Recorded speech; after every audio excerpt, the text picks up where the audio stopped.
Folks, welcome inside the Parisi Palace, high above 3773 East Broadway. This is the Jake Feinberg Show, comedy on Power Talk. Thank you so much for making us part of your day today. And after a long reboot and a necessary reboot of the studio systems, we are back up and running. And what an honor it is to reconnect with a guy who has been probably not consciously doing it, but has sent me quite a bit of beautiful spiritual energy since our first connection.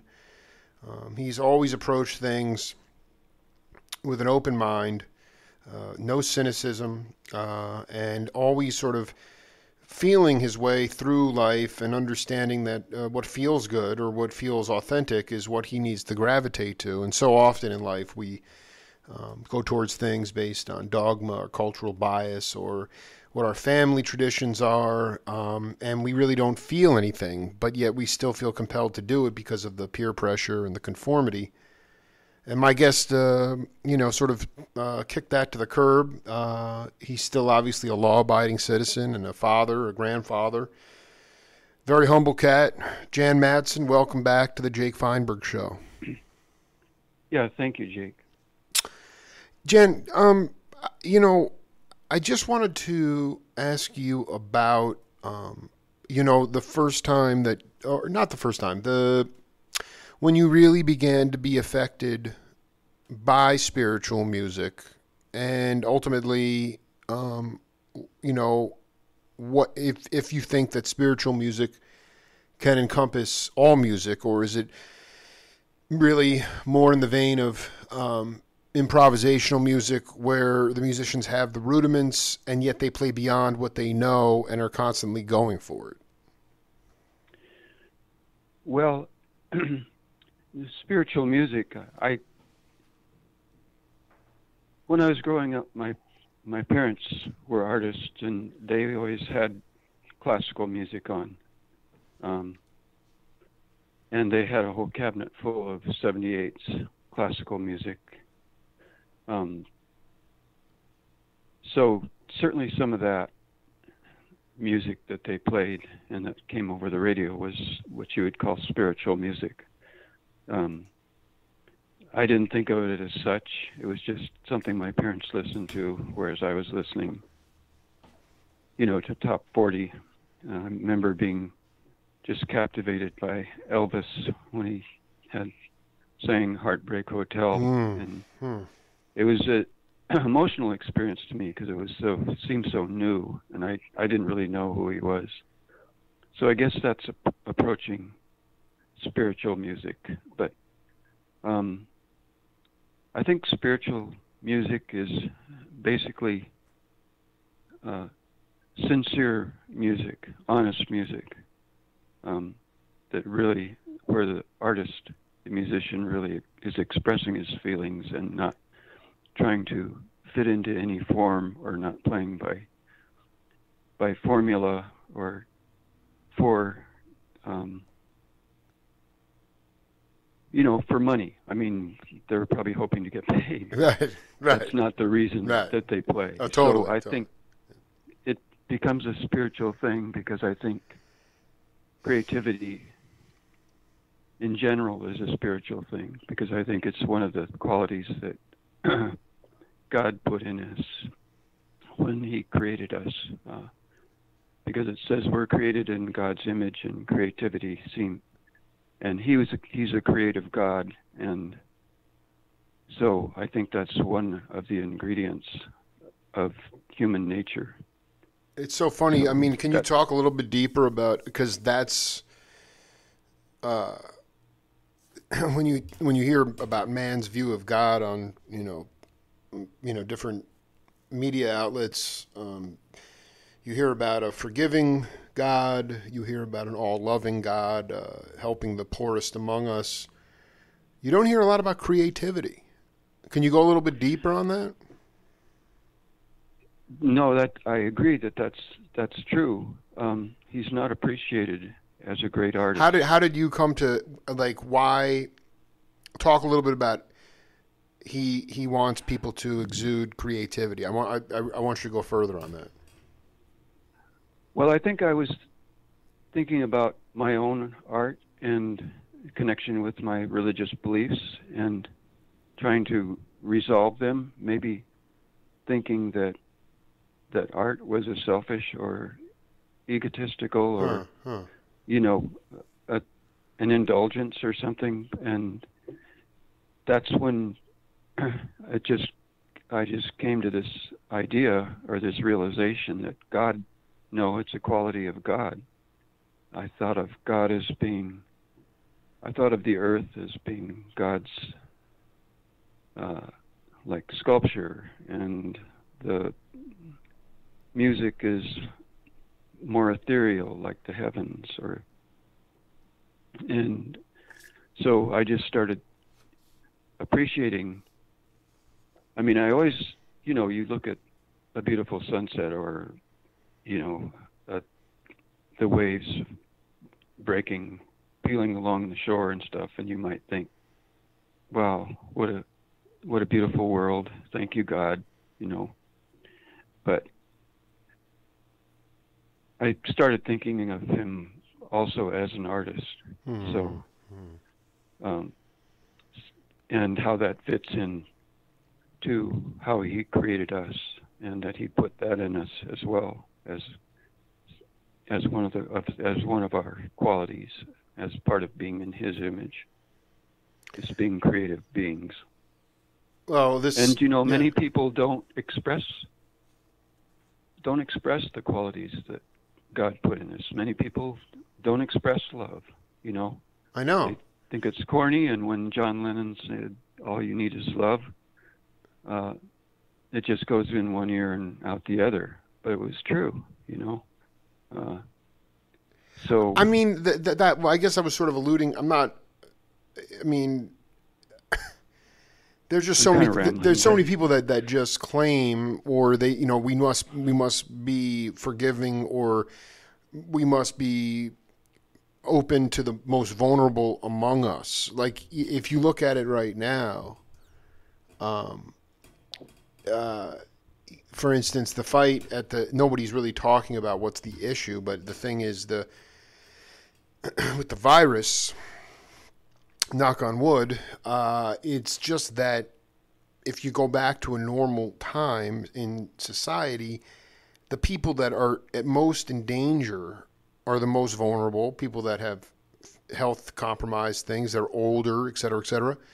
And that is something that is in almost every religion is we must take care of the most vulnerable among us. Yet some of those very people who ascribe to these different tenets, they think that is, we don't need masks. Let's just go back to reality. That's weak. It's weak and corny to worry about the most vulnerable among us. We must go out and not live in fear. And so it's completely hypocritical. And that seems to me to be also the idea of creativity, the idea of art, and the idea of saying, well, so many people are saying, well, you can't make a living doing that. That's just, what are you, living in some fantasy land? And yet you're saying that it is literally one of the tenets that God, he's a creative God. And to me, it strikes at this imbalance between what you say you believe in and what you actually do. There's a big difference. But I guess that's what I maybe wanted to ask you, was the idea of when you started to channel God's creativity through your art. I didn't really think of it that way. My art before, I'm not really that active as an artist. I'm mostly into doodling. My art That's fine. Is basically, my medium is Instagram. I just do these. No, but I mean, you're a cabinet maker, yeah. which is an art form in itself, And I have an art background too. Exactly. I went to school and UC Davis. Yeah. Yeah. So I think before I reached my, my current beliefs as one of Jehovah's Witnesses, my art was basically self-indulgent. I thought my art just had to express my feelings, my pain, my angst, or whatever. And I think after I had my religious conversion, so to speak, Yeah. I more or less stopped. But so now when I do art, I remember, and I can't remember everything I talked about before, but I remember what my father said, because he looked at my sort of paintings where I was bearing this tortured soul, and he said, "That's okay, whatever." But he said, when I do art, I try to do something that makes people feel good. And that really struck me, Mm-hmm. There was a generosity kind of behind his art, that he loved to paint shorebirds, and his primary topics were shorebirds and naked women. So Yeah, I mean, that's... But he was a real... Yeah, that's great. Yeah, he was a real bird watcher too.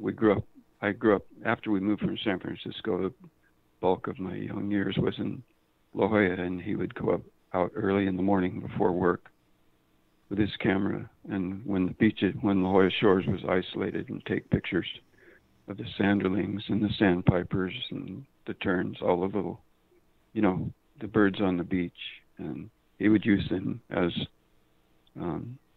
his subjects for his paintings. And but the point is that he wanted people to look at his art and enjoy the experience of looking at his art, which I always remembered. I thought that was a more noble cause. Well, I mean, that's mine, which is I think basically about myself, Well, like you just said it. You said before, I don't remember what I said in the last interview, but that's fine. Most people won't remember what you said, but they'll remember how you made them feel. And that is the epitome of great inspirational art.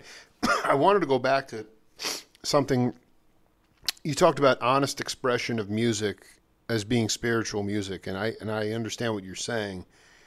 I look at spiritual, the word spirit is in that. And so the way I look at spiritual music, and it doesn't have to be live, it could be listening to a record, but it's taking you from a logical mind or a peaceful state of mind into the spirit mind, which can free you up and liberate you to dance and have full self-expression.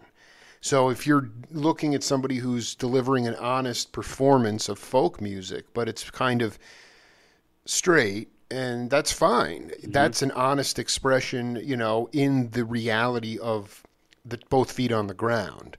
And I'm talking about, what Jared said to me was, that was the first when I first asked to interview you, is because he told me a story about you playing them Ornette Coleman in the crib. Like when they were like babies. And I was like, wow, this, so, and again, I'm not like an Ornette aficionado. I know the man was such a role model in terms of pushing people to find their own sound and being themselves and going for it. Obviously, he's a master in his own way, musically, even though he was also misunderstood in some ways. But so when I think of spiritual music, I think of leaving the logic mind and entering the spirit mind. And so I was kind of wondering about that kind of almost transcendent quality where, you're in a trance state almost, and I wondered about your exposure to that. Any kind of music that I guess that could happen in bluegrass or folk music, but I think of like any kind of Indian raga music, or things like like Ornette or Mahavishnu, things that just seem to take you off the ground into a different space, spirit space. Can you riff on that?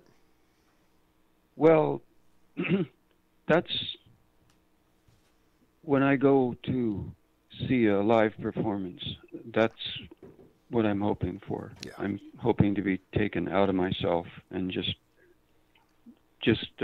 let the music carry me,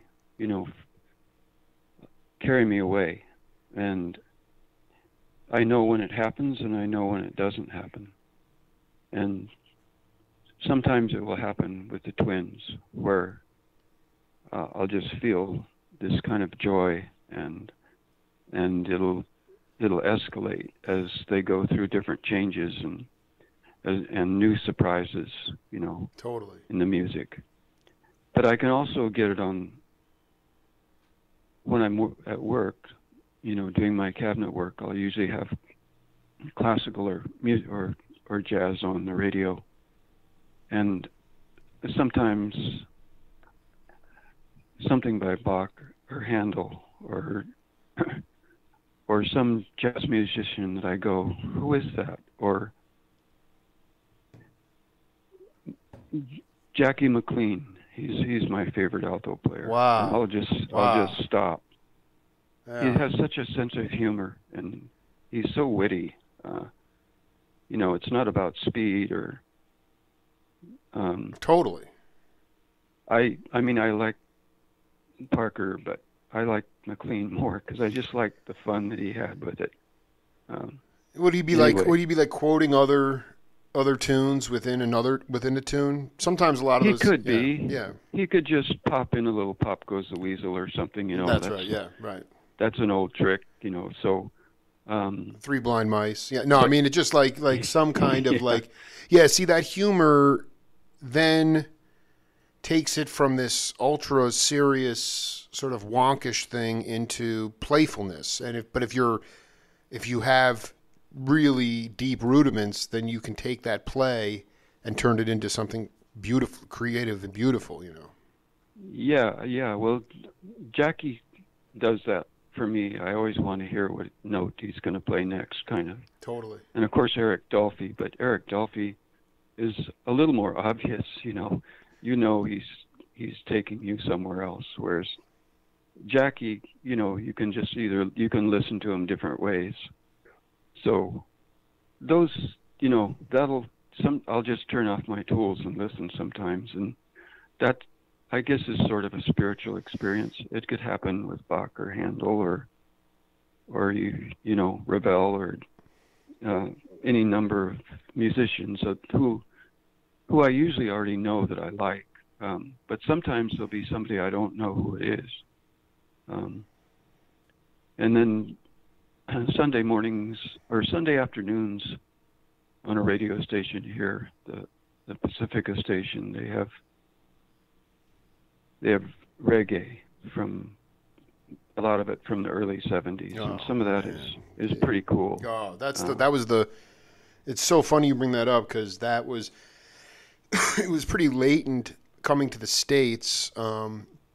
It took till like the mid 70s for a lot of that stuff to get in here. I just remember interviewing Ron Tutt, the great studio drummer, and actually was a drummer in the same year, live touring drummer with Elvis and Jerry Garcia, which was pretty profound.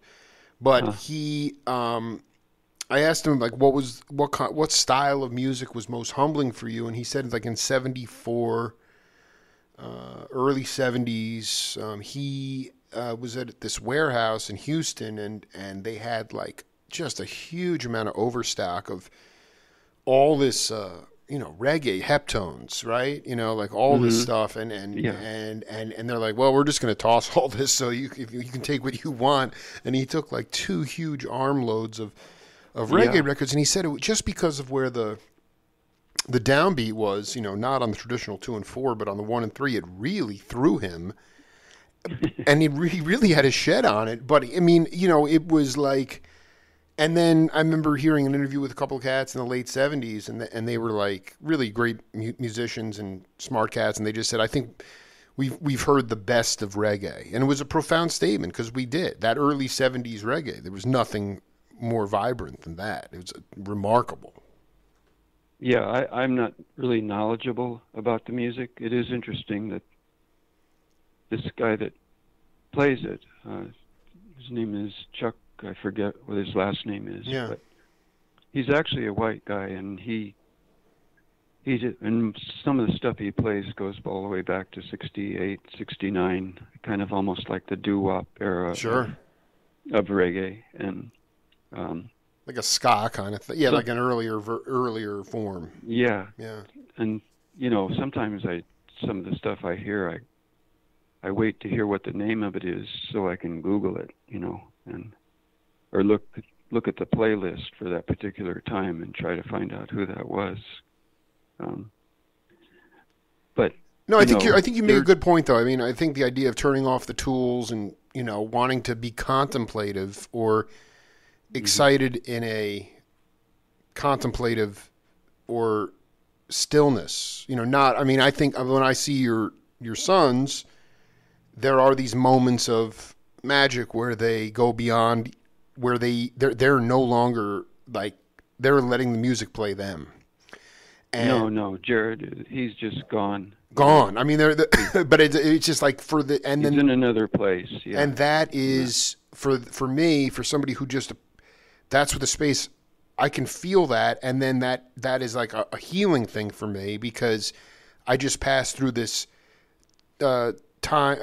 space time dimension that I wasn't here really for. So it's like a very therapeutic thing. But I think when you hear somebody playing from their soul, even on a record, it can just, that also can take you into a spirit.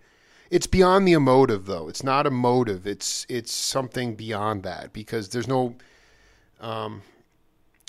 it's just a very special place, and it doesn't happen all the time. And I know that a lot of musicians that, and bands that sort of, they strive for that. There is a way to get there easier. There's formulas, but you do have to just sort of you got to put your foot out, in the water and take chances, and that's scary because a lot of people don't like to fail. How did you learn to accept anything? And I mean, this is in carpentry and woodworking and marriage and life, whatever. Like, can you talk about a time that you failed and how, looking back on it, it was, maybe one of the most beneficial things that ever happened to you, because you became stronger constitutionally because of it?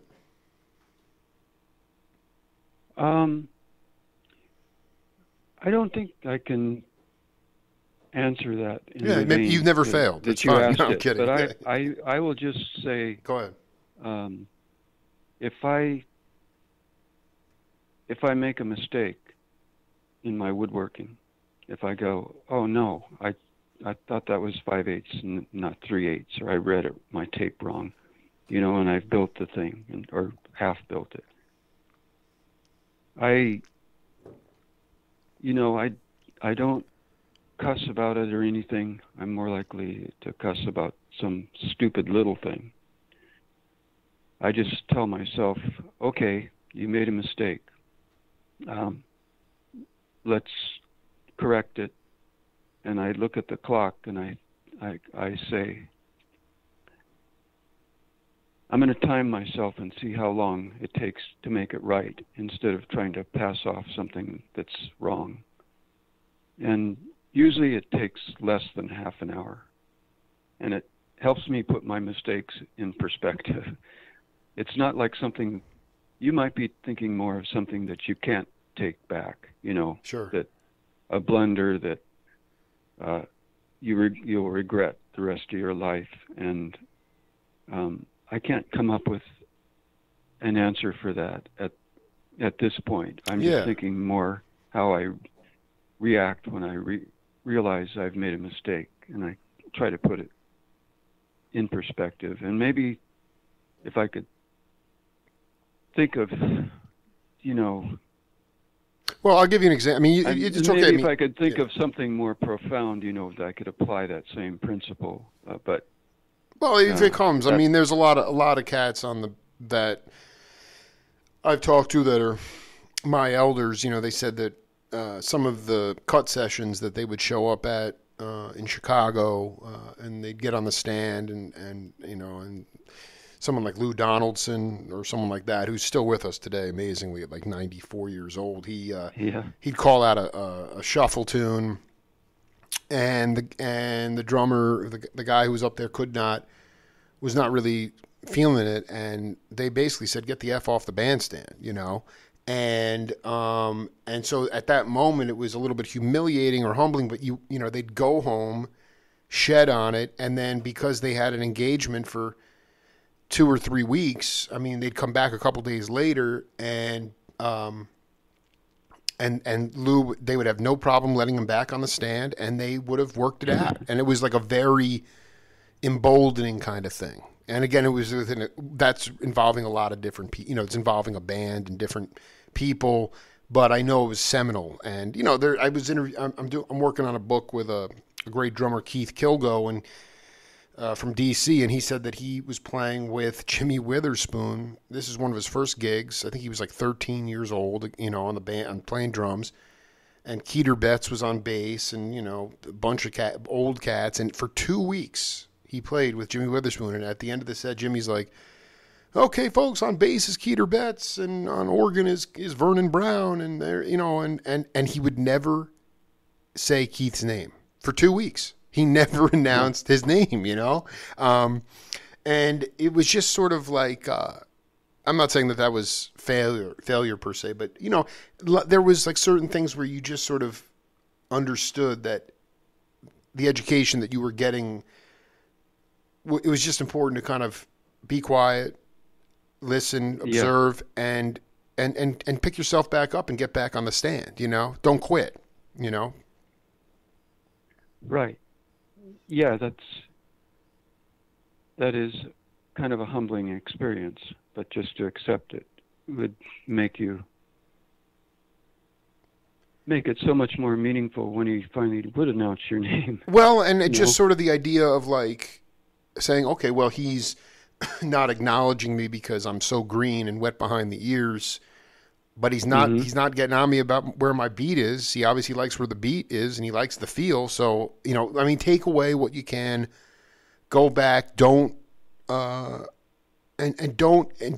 get all mental about it. Just and I just feel like, younger cats today, millennials and my daughters and people like that. I mean, my daughters are pretty amazingly tough people, but a lot of people don't want their kids to fail now. They're afraid of them getting hurt or feeling bad. Yeah. And that's, I'm not somebody who's like I wasn't raised in that kind of environment to be like, take the training wheels off, whether you're ready or not, you need to go. It's gotten a little bit too extreme now where people's feelings are getting hurt about things when in reality there's nothing nefarious going on, and if anything, it's actually a learning experience if you can fight through that adversity. Parents don't necessarily want their kids to feel that pain. They want their kids to have this beautiful, happy existence, but I don't know if that's really how you grow in life,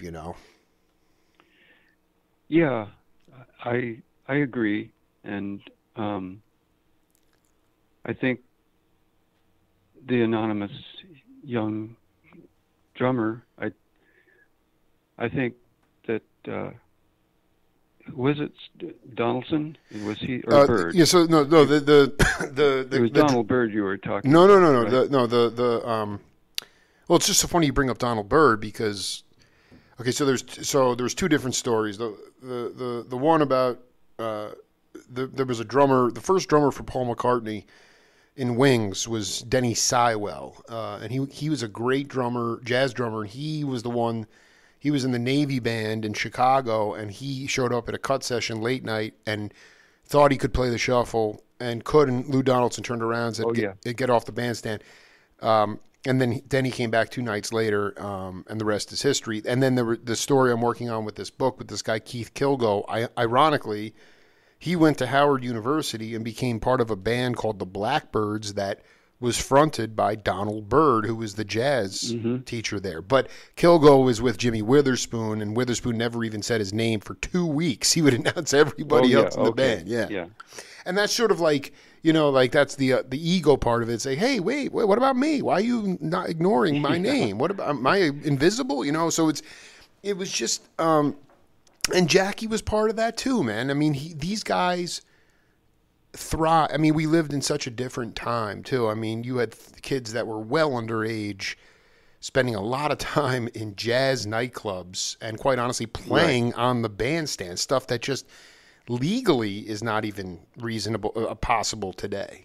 So I just, I'm not really asking any question here. It's just an interesting sort of, I mean, maybe the better question is, how was your approach to letting your sons fall apart?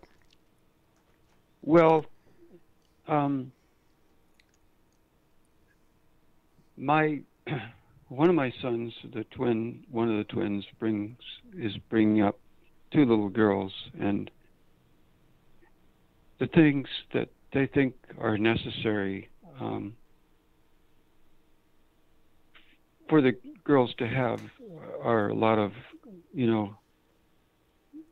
lessons. They have to take ballet, and they have to take art lessons, and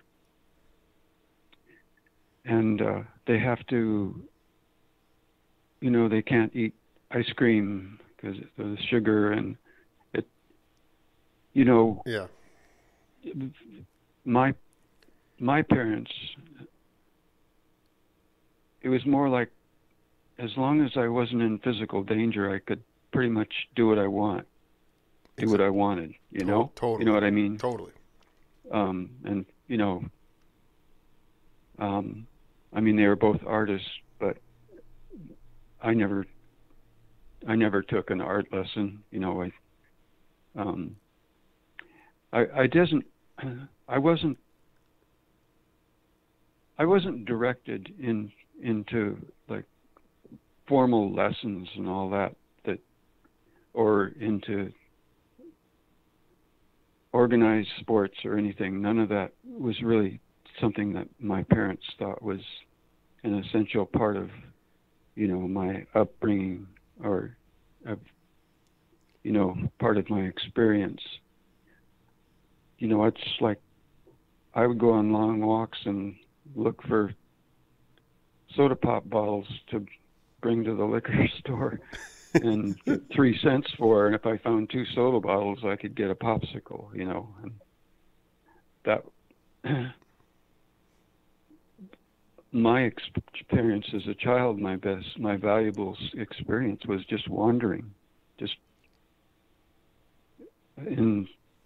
around in La Jolla, just walking and kind of following my whim, or going to the rec center and playing pickup basketball or touch football or whatever.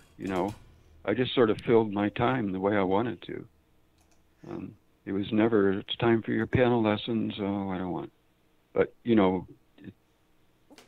so that was my experience. And when I see how structured some parents make their children's lives, I feel sorry for them. And I just feel that the parents are maybe, they're usually putting there's a financial part of it too, that they're subjecting themselves to, that sometimes I think is a waste of money. But that's just...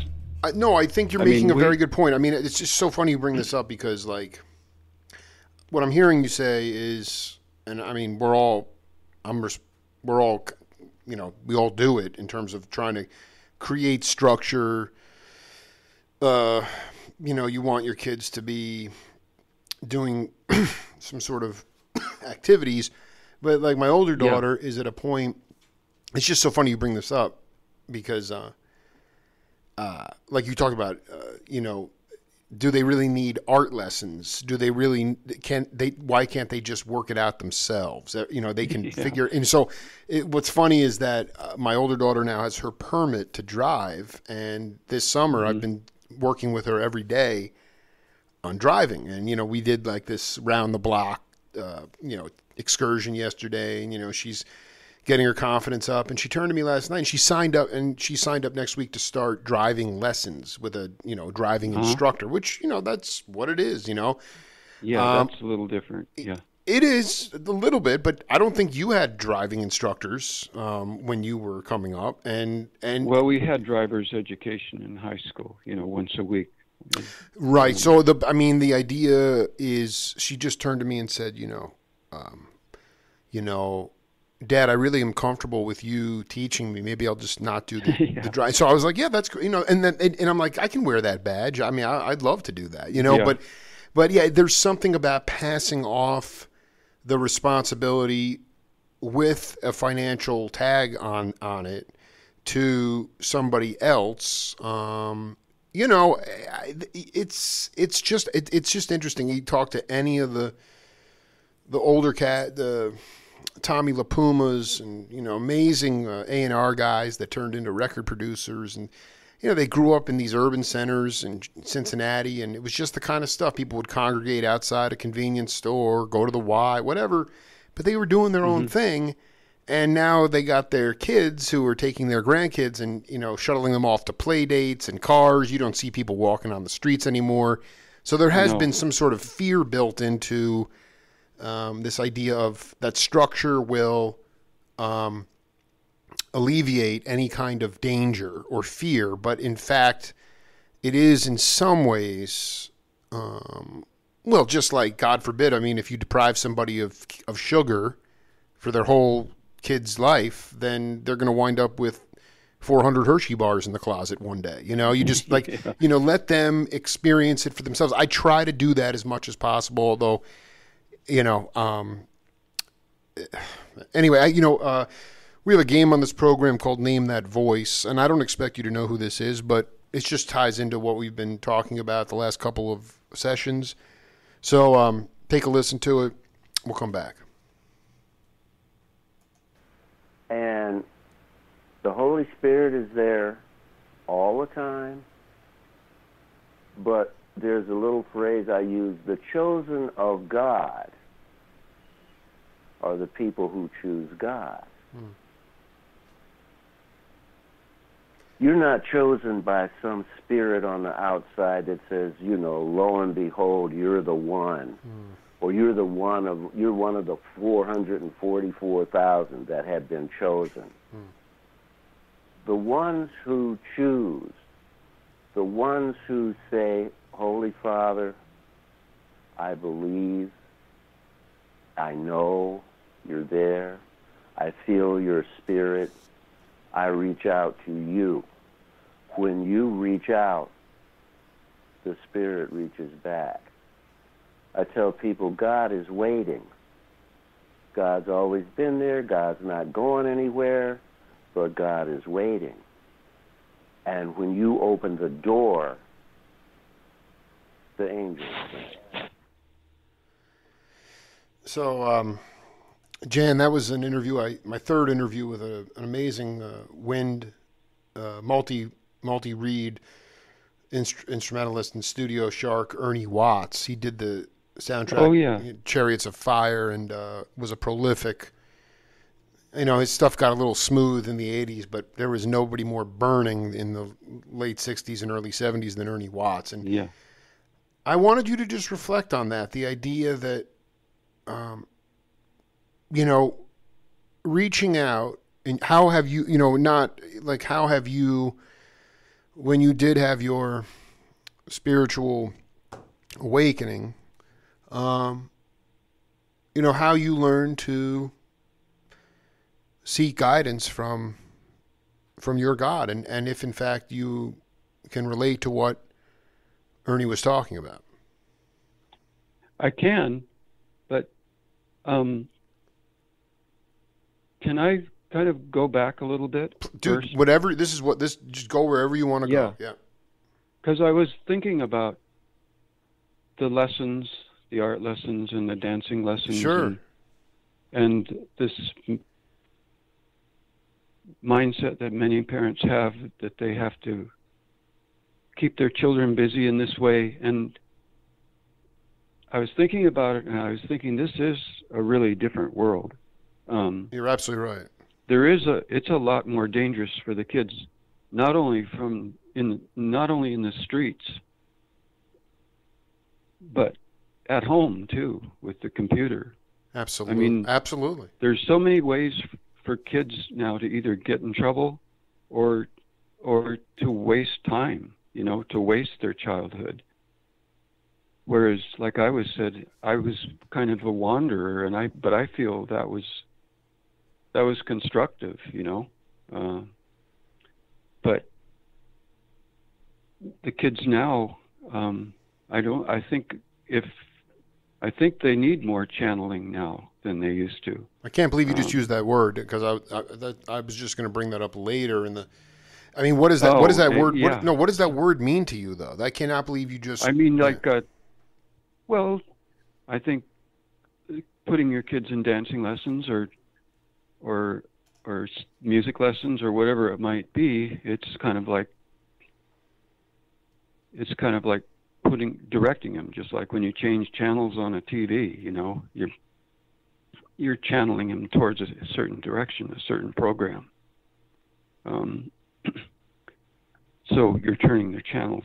Well, I also think that what you're talking about is keeping kids on task is not really what kids should be exploring and getting, and not being so regimented so that they stay on task, so that there's structure and order. That is just, if you don't give them that freedom, and then if you also just, I mean, we're all kind of guilty of it to a degree, but you're going to give your kid who's under 10 years old an iPhone and let them essentially plug in, and you think that that's somehow, I mean, the lack of human interaction, the lack of understanding of socialization.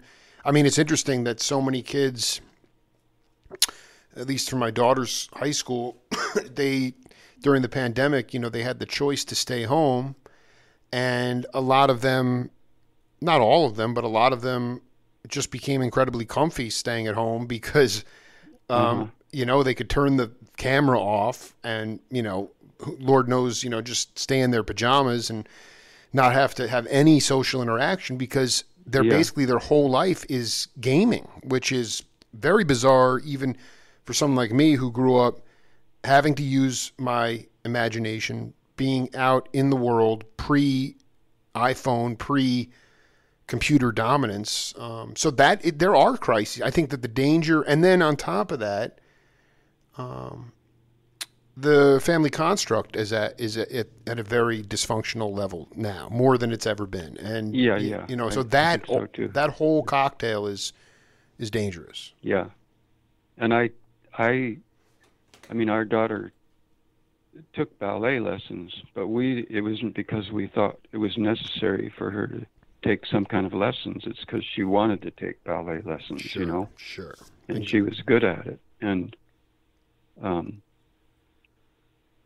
so I'm not against those, kind of formal activities. No, you're not anti-formal stuff. It's just if that becomes the entire diet. Yeah, that's and I taught all my. I mean, I tried to teach my daughter to surf, but she wasn't interested. But I taught all my boys to surf. I gave them surf lessons myself, because I just felt they live by the beach. If they don't know how to surf, they're going to get left out. Surfing here is a social tool, really. Totally. To be, so that you'll be included, and also, there's nothing like it as an experience. The joy of riding a wave. So I want them to have that. So yeah, I'm not against some structured activities for kids, and it's not really a safe world for a kid to be just a wanderer now, when he's 9 years old, or, it's like kids don't say to their parents, I'm going for a walk. I'll see you in 2 hours, Absolutely. I'm telling you, my older daughter's like, I want to, she's like, I want to go to the pool at the park. And I'm like, you really want to go? I'm like, let's call me when you get there. Like don't, Right, it's just you. I mean, and yeah, I mean, I know that there was a time when you could leave your back door open, and it was just, it was in any event. I just wanted to kind of course, fill it in. No, I mean, because you're not against you know. it. It's just there has to be a balance in some way, and I think Right. And but yeah, I mean, I think that you took it on yourself.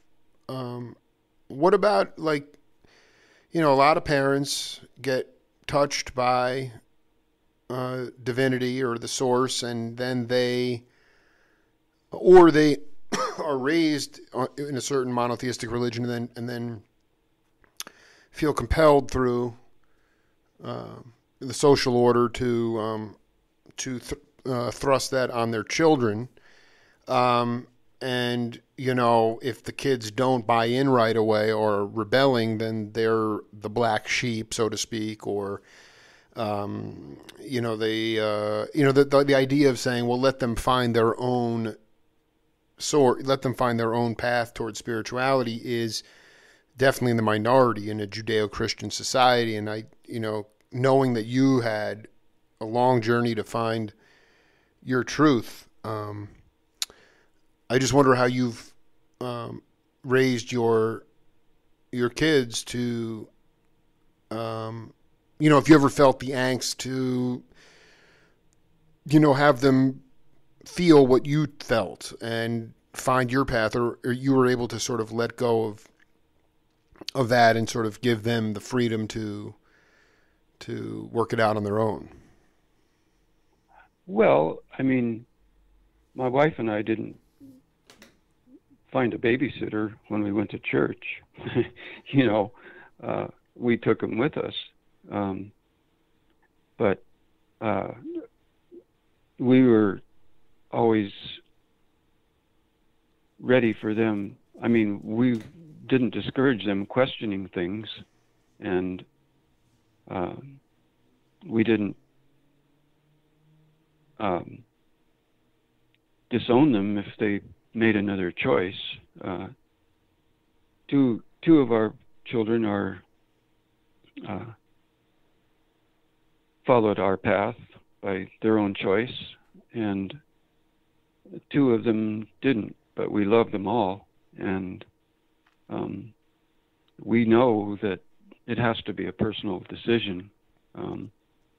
You're choosing your spiritual path or not choosing a spiritual path, but just choosing to live life for whatever it comes along, or the best you can, knowing, that your life is finite. So, like I said, we took them with us, and we tried to instill our beliefs in them. I think that's a normal thing for parents to do. I mean, I know growing up in the 70s, I mean, in the 60s, talking about the 60s,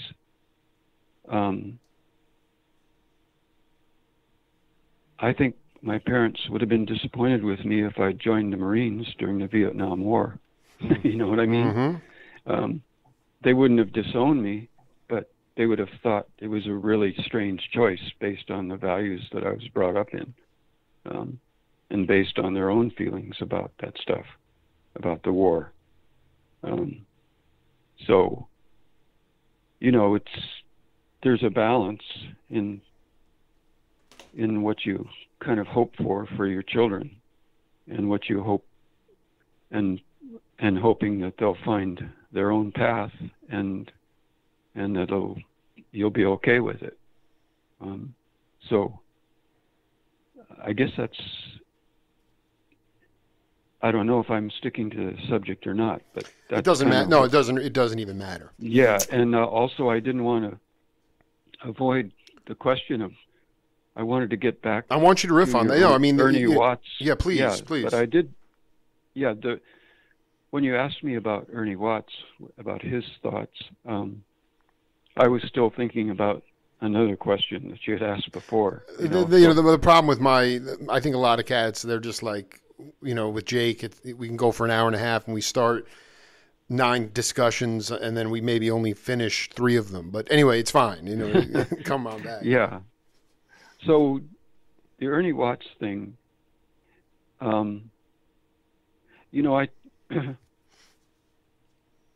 wanted to, I think we talked about this sometime in the last interview, but I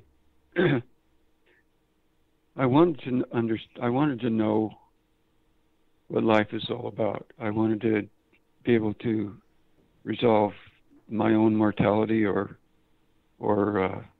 find a way out of my own mortality, whatever, the motivation was. I wanted to, if there was a God, I wanted him to reveal himself to me or herself, whatever.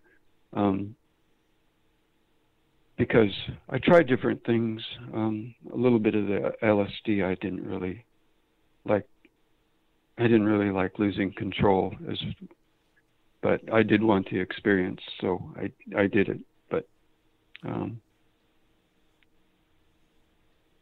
maybe I was afraid of myself. I don't know. But I didn't get. I always kind of shook my head at people that took LSD as a party drug. I just thought, man, there must not be much there. That's a good point. No, that's a really good point. There must not be much underneath that person. It's a party drug, definitely. No, I understand. Yeah. So, I just felt that not all religions could be right because they're all so different and they all claim to be the truth. And but I felt also that if God expects us to find the right religion, that's not really fair, because there's too many to look at in one lifetime. Mm-hmm. So I felt, I guess it sort of relates to Ernie Watts, that if you're looking for God, God will come to you, is kind of partly what I got out of it. And so that's the kind of state of mind that I reached. It was just looking up at the sky and saying, if there's anybody there, just tell me what to do and I'll do it, And circumstances, almost immediately after that, just circumstances kind of opened the door to me, to my current beliefs that I've held to for 50 years now. So, I should have played the whole. God came to me when I invited him to come to me. I should have played the whole excerpt because he was talking about this construct that we've created. Much what we've been talking about the last 20 minutes or so is we have something to fear that we don't have enough to share. Talking about this on like a global level. Mm-hmm. And so people have they're in fear, they have doubt, and they're confused because they keep being told we don't have enough to go around.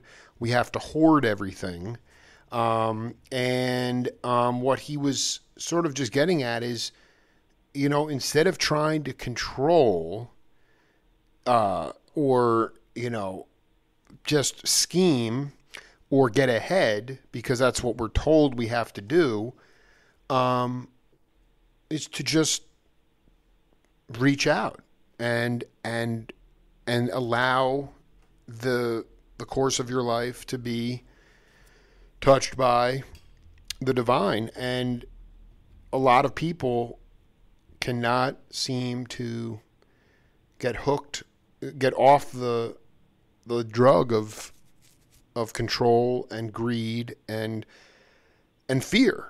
And you can see that everywhere. I mean, it's just like, and then you have, then you eventually are able to convert millions of people to completely ignore anything that could potentially be miraculous or unquantifiable or unexplainable, and immediately become completely cynical about it and dive back into that dark the Heart of Darkness, you know, and so that was the long. I'll send you the interview. You can listen to that part of it because it was not totally in context. I just always find that musicians, especially sort of going to the beat of their own drum all the time, have different ways than most people of accessing higher spiritual frequencies, just because in the group context, you know, magic can occur right before the audience's eyes. And so, you know, I want to play you one more audio clip, and then we'll come back. Okay. Completely creating music within the music. You know, you have structures, you have little sequences of changes and harmonies, and there might be a certain tempo that something somebody plays might suggest, and you know, to listen to records is one thing, but when you're in a room with the music, it affects you in another kind of way too. You know, I was never in a room with the Miles Davis band that you're speaking on. You know, with Wayne and Tony Williams, Ron Carter, and Herbie. But now through the years, I've played. The only one I never played with was Tony Williams. But I've played with Ron Carter. I've played with Wayne and Herbie, and it's something when you're sharing the space with someone, and not just playing at the same time, but trying to create some music together. You know, and all of that is a spiritual thing. Like the John Coltrane Quartet, we could listen to those records over and over again, and we're captured completely. But, I mean, I was never in the room with that quartet. That would have been a whole other thing for me in my development. Right. But I played a lot with McCoy and a lot with Elvin, you know. And that teaches you a lot of things about that Sufism, about the spiritual side of things. Jan, you want to take a guess at who that is? You know, I hate to fail again, but you know, most of these musicians I've never heard them talk. I know. I've heard them play, but I haven't heard them talk. Exactly. I'm interested. Yeah. It's like, tell me the answer. The answer is so in between, since our last conversation, I've done a great interview that was the Joe Lovano. Oh, okay. And I just know his name. You know, I don't associate. You know, nothing. A tune doesn't come to mind or anything. No, and me neither. I know he's. He just. Yeah, that's cool. He is somebody who in modern times he's one of the guys who. His dad was a prolific bebop player. He was at these clubs in Cleveland in the mid '60s that were interracial. There was a lot of interracial couples. It was pre-riots. You couldn't really get a better time in jazz than like 61 to 65. In any event, he touched that. Yeah. And then went on and played with Jack McDuff and Lonnie Smith, and then, you know, Paul Motion. He mentioned all these other, he has the ability to channel.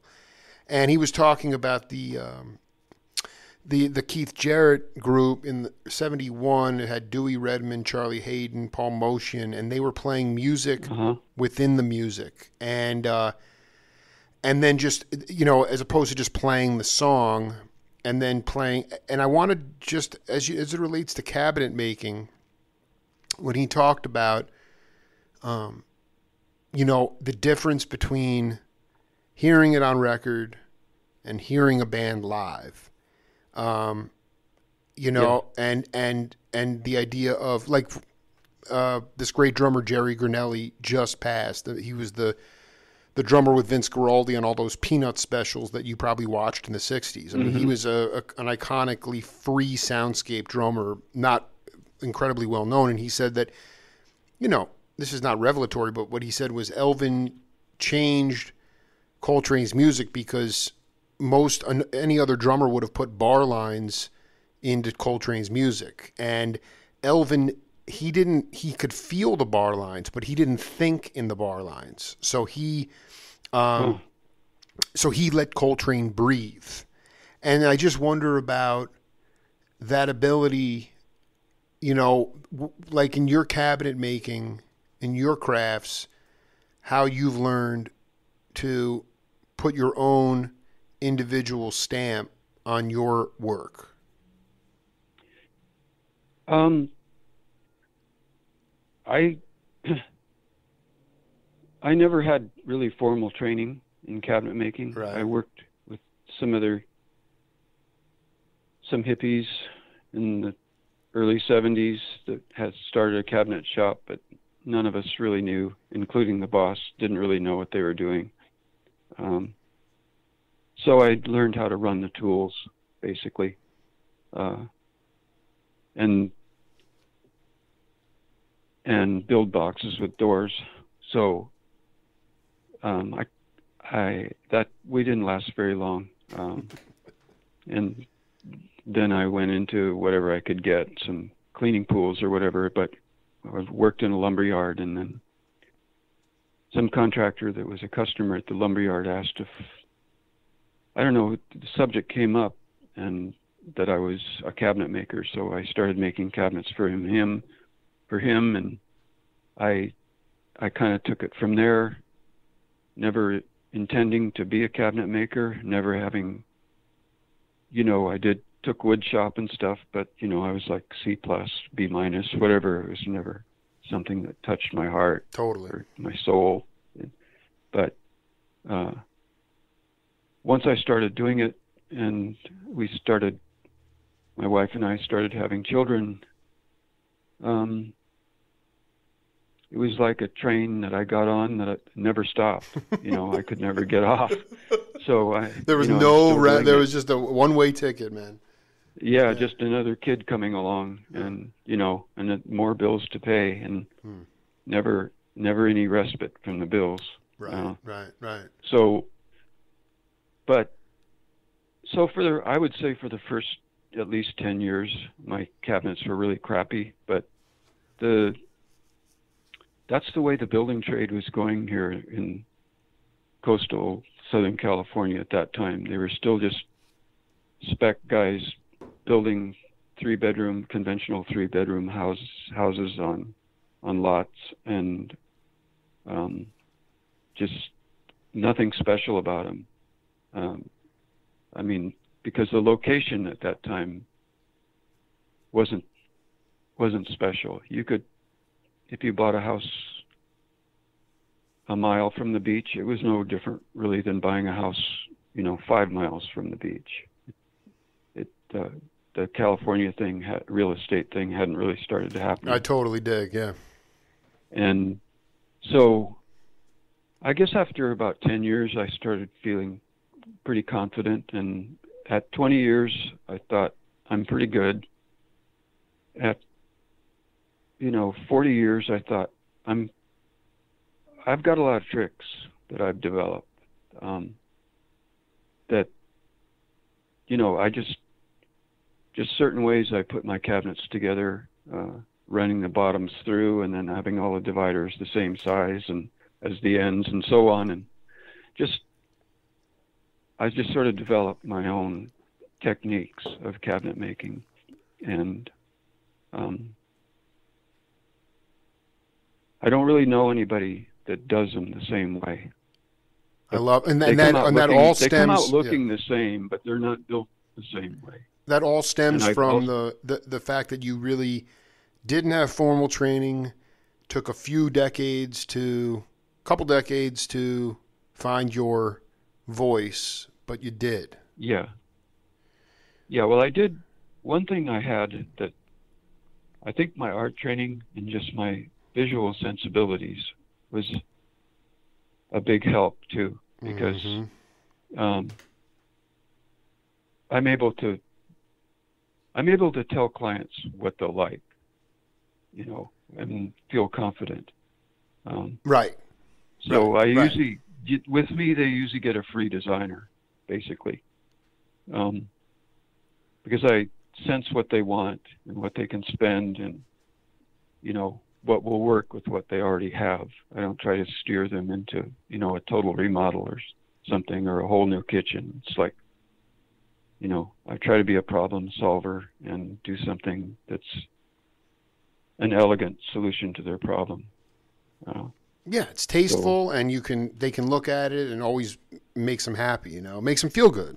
That's right. Yeah. Yeah. I have very few dissatisfied customers. Yeah, that's you just going back to the beginning. You're like, that's the concept of spirit. You know, music that makes you feel good. Yeah. And the same thing is because of your art background, and because you were really a wanderer and allowed to be a wanderer, and then really came up without any book on how to do anything. There was no built-in walls that said you have to do it this way. And so you took some time.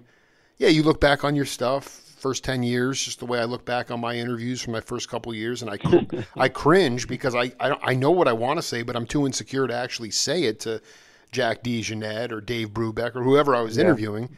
But, you know, over time, you know, then you get to a point when you can confidently meet people's needs in a way where you're not taking advantage of them, and you can make something really substantial and hearty and long lasting, and it works for everybody. And that's kind of, to me, that's the American way, you know. Unfortunately, yeah, you know, we're trending in a greed time. So people see stuff and they say, okay, these people have, you know, they don't have a clue. I'm just going to remodel a whole kitchen, and, you know, they can afford it. It's not a big deal. Yeah.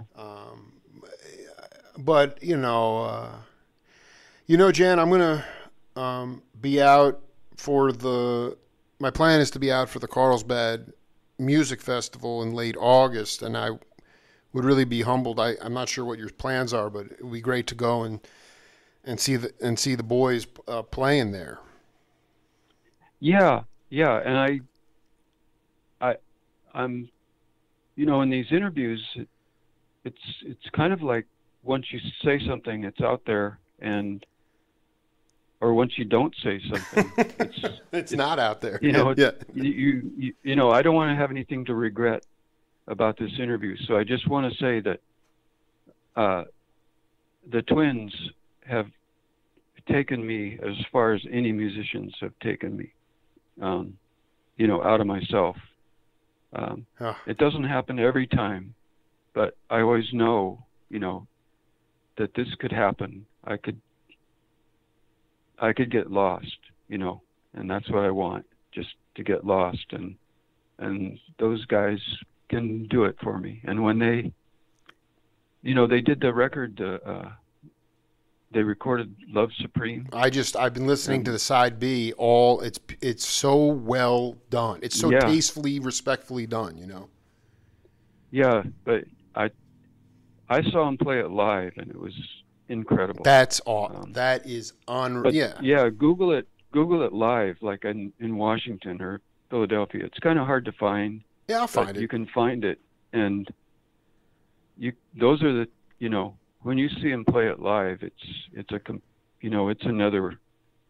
another notch above when you hear it recorded. It's wild.